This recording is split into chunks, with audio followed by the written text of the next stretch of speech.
resting in this stillness after meditation.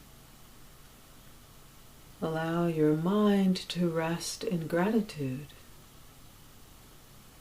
Just allowing that which you're grateful for to flow through your heart and mind. Maybe gratitude for this time of practice.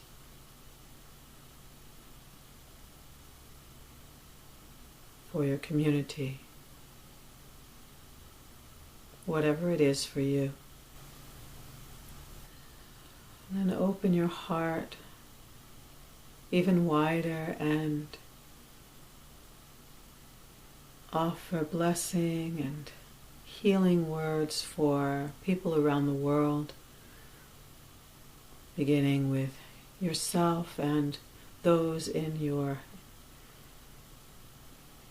life, your family, your community, and expand that out to include all people without exception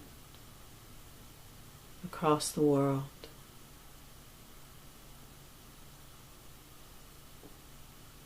Offering particular blessings for whatever is on your heart today for our world.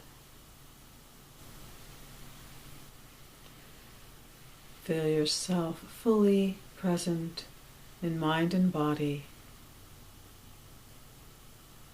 peaceful, balanced, awake and aware, ready to meet this bright new day with a clear mind, an open heart.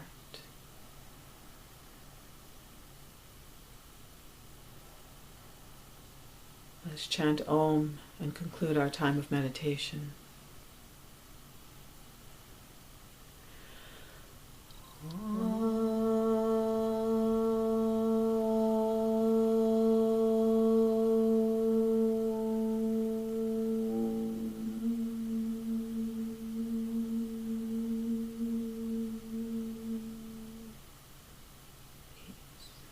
And so it is.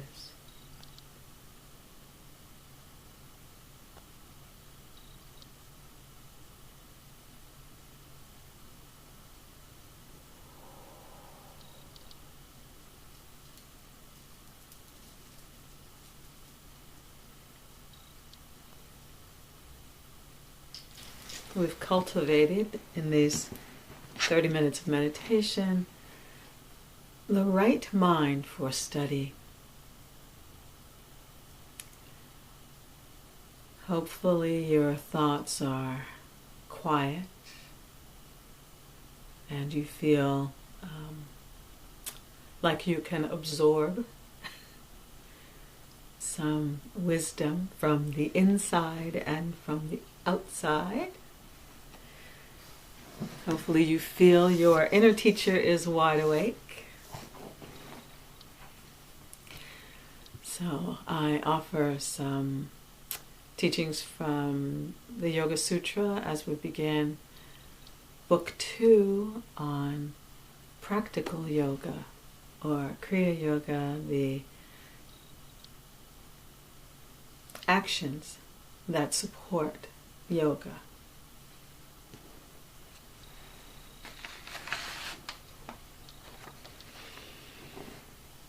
Yoga meaning to yoke or to bind back, or to bind, which really means to bring together mind and body for the highest goal, which is liberation of consciousness, or living as a true wide-awake human being.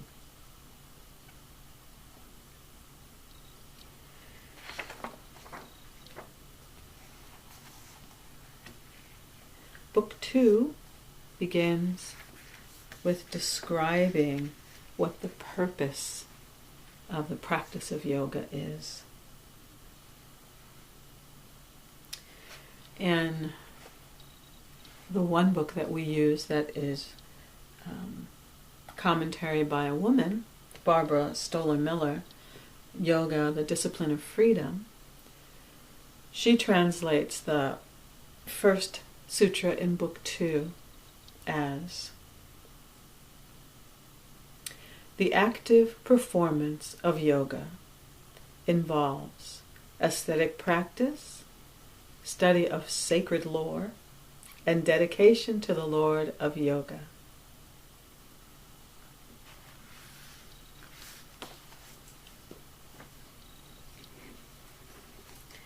Satchitananda, in this book, begins the portion on practice with, now brace yourself, accepting pain as help for purification, study of spiritual books, and surrender to the Supreme Being constitute yoga in practice. In Baba Haridas's Book 2, the Yoga Sutras of Patanjali, the Sadhana Pada, or the Book on Practice, he translates Sutra 1 as austerity, self-study, and surrender to God constitute practical yoga or Kriya Yoga.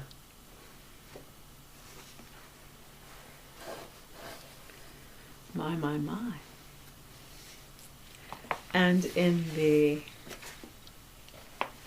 direct translations from the Yoga Sutra workbook, which is a companion book for learning the sutras in Sanskrit,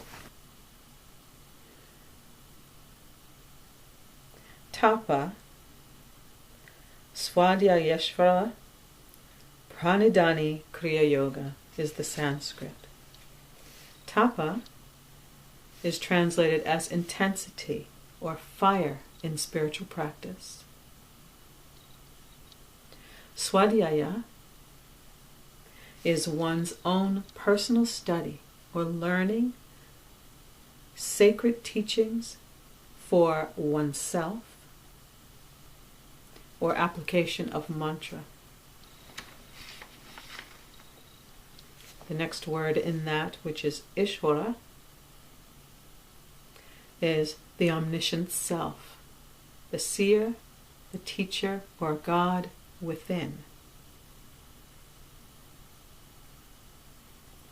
Pranadhani, surrender, or perfect aligning of attention. How do you like those two together? Surrender or perfect aligning of attention. And then the words Kriya Yoga, which is action or practical purification rites, and yoga. Tapas, intensity in spiritual practice, learning and application of personal mantras, and perfect aligning of attention in the omniscient seer within is Kriya Yoga. My personal favorite.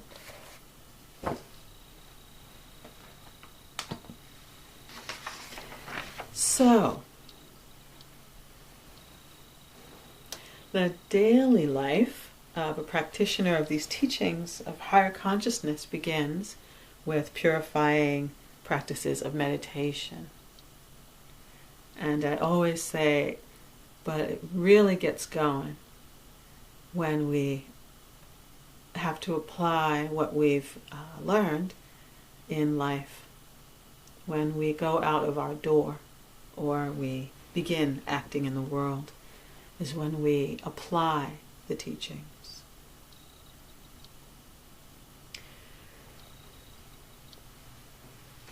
So the three words, tapa, swadhyaya, and Ishvara Pranidhana, which are discipline, self-study, and devotion or dedication to the practice for the highest good or to God, if that's your path, constitute yoga in action.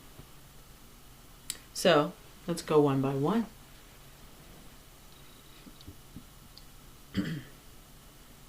Yoga, binding back or Tapa is how we do this. It is a word that means to burn or generate heat. So we could say that this heat is generated by restricting distractive behavior. Distracting behavior is, monkey mind, and is grasping at things we desire that pull us away from our center. Now, it doesn't mean we don't do things we like to do. It just means we're not ruled by the desire to do things we like to do. And then, once we restrict these distracting behaviors in mind and body, we replace them with useful activities. So Roy always says that this particular word and practice of tapa means cultivating the opposite.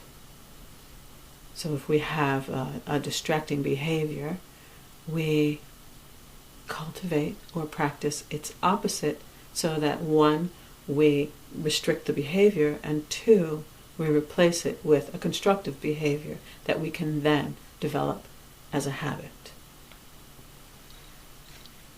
This is simply self-discipline. Basically, that's what it is. Tapa is self-discipline. I like to say it is burning of disruptive desires in the fire of restraint. So we know that when we try to change a behavior that we've been doing for a while, and that actually brings us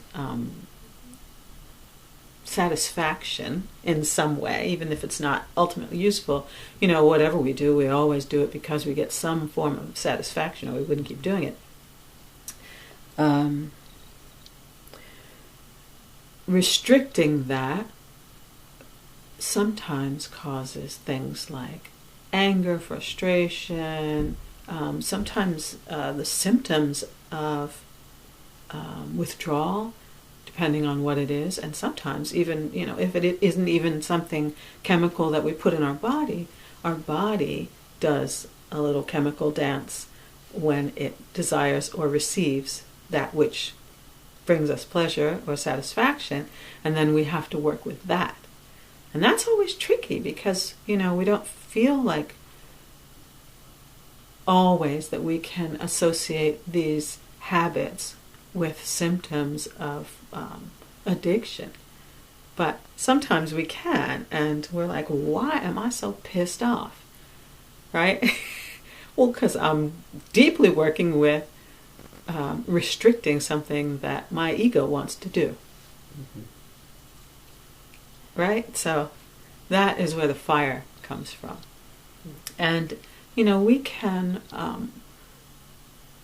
help ourselves move through that by cultivating the opposite, or by doing constructive behaviors. One, it's a distraction from being pissed off or being annoyed with whatever it is that we really want it to do, or the lower self or the ego want it to do. And it, like I said, creates a new groove, or it builds upon the new behavior that we want to engage in. The one that we know is supporting our end goal, which is release from these egocentric behaviors. Swadhyaya, the next practice, is study of the self. So this comes in multiple forms, but ultimately it is simply study of the self. So say we're studying the lower self. I say the lowercase self. It's not lower versus higher, although, in a way it is, but I don't like to use those words because it immediately gives you a sense of bad and good, I think. So the lowercase self, which is the fully human, forgetting that we're more than that self. Study of that self to see where the places where we need to work, the places where we need to grow, the places where we need to apply this tapa. And also study of the higher self, which we do through the deeper practices of meditation and contemplation, and actually hanging out in the inner realms and witnessing the higher self, being the higher self, and taking that into contemplation and saying, well, when I am balanced, I'm like this. When I am peaceful and aware, I am like this. But when I am in forgetfulness, I am like this. Right? And then noticing and doing what promotes the showing up and showing out of the higher self. So,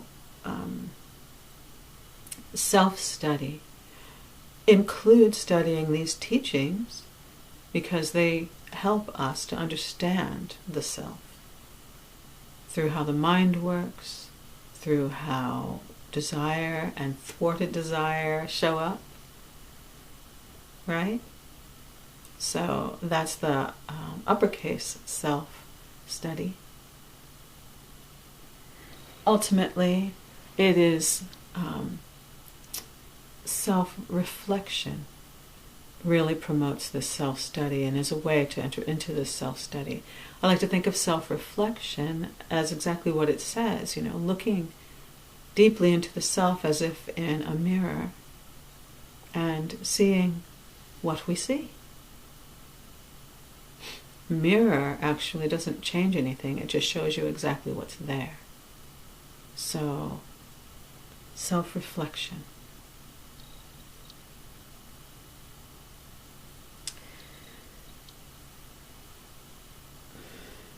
And self-reflection shows us what we are drawn toward as well as what we're resisting. And I think that this self-reflection is so useful for us to know not only who we are ultimately in a spiritual sense, but who we are to be in the world. Sometimes we don't even know what we love. We don't know what makes us happy. We don't know what makes us who we are and what would fulfill us.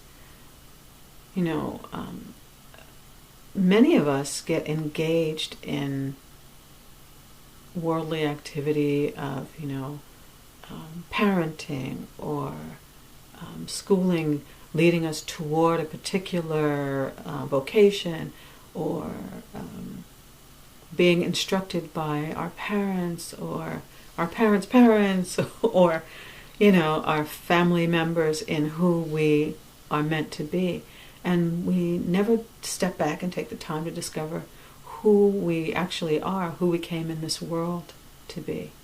And influences begin to draw us in directions that may not be what feeds our soul. So part of self-reflection is to really look at what our soul responds to and translate that into our service in the world or our vocation. And then, knowing that study of the Yoga Sutras and yoga teachings and our own life and tendencies are really only discovered through direct experience and direct witnessing. And I would say that we learn how to do that through meditation. And then the final in this sutra is Ishvara Pranidhana, which is, according to different translators and the school of yoga that they come out of, they will either translate it to mean devotion to God, or devotion to truth, or devotion to the inner teacher, surrender and dedication to the inner teacher. So, for me, in my translation, or my the way that I hold this is surrender to the truth that lives within. And if you are one who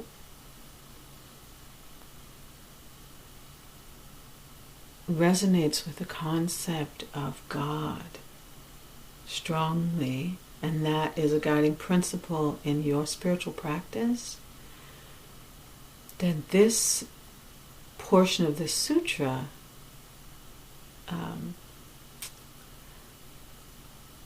is saying that you commune in that the wisdom of the divine that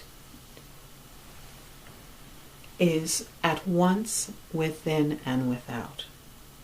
Meaning that you can, let's say your prayer is your life, right? You can pray to God,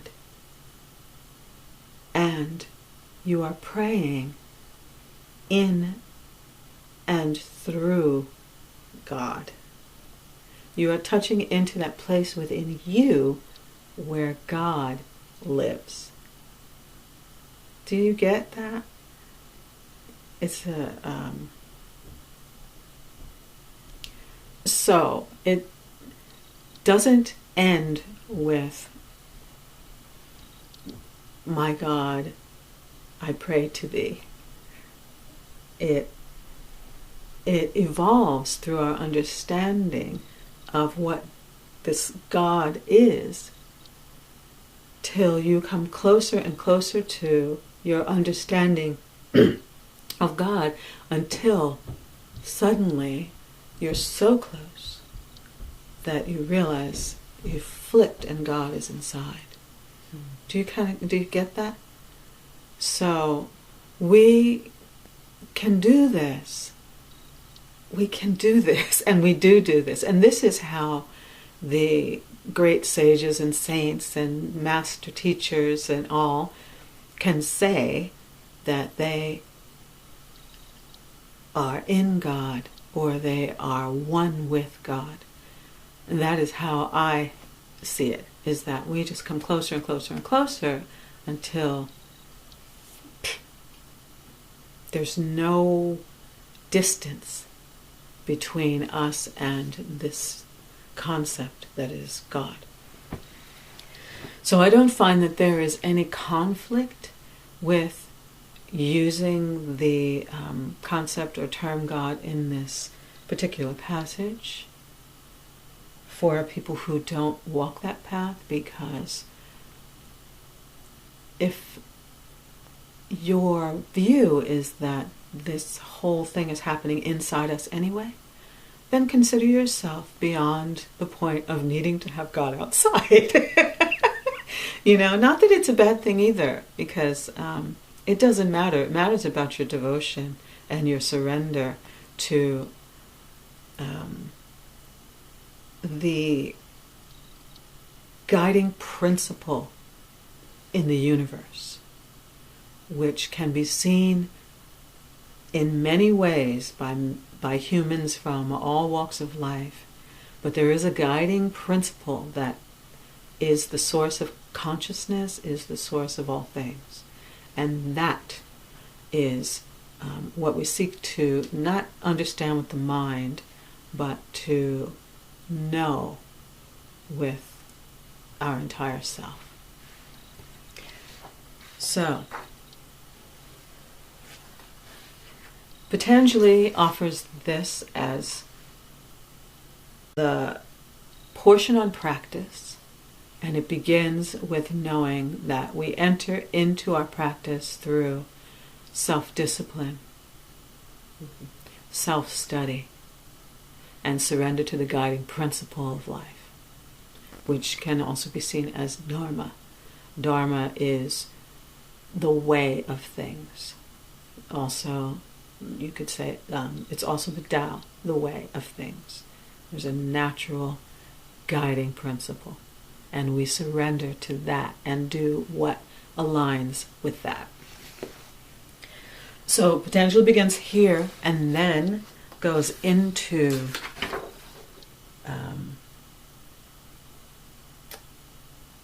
the purpose of practice and individual specific practices. And we'll go forward with that in our next lessons. So I will end there and open the space for you to share your thoughts on this or whatever's on your heart this morning.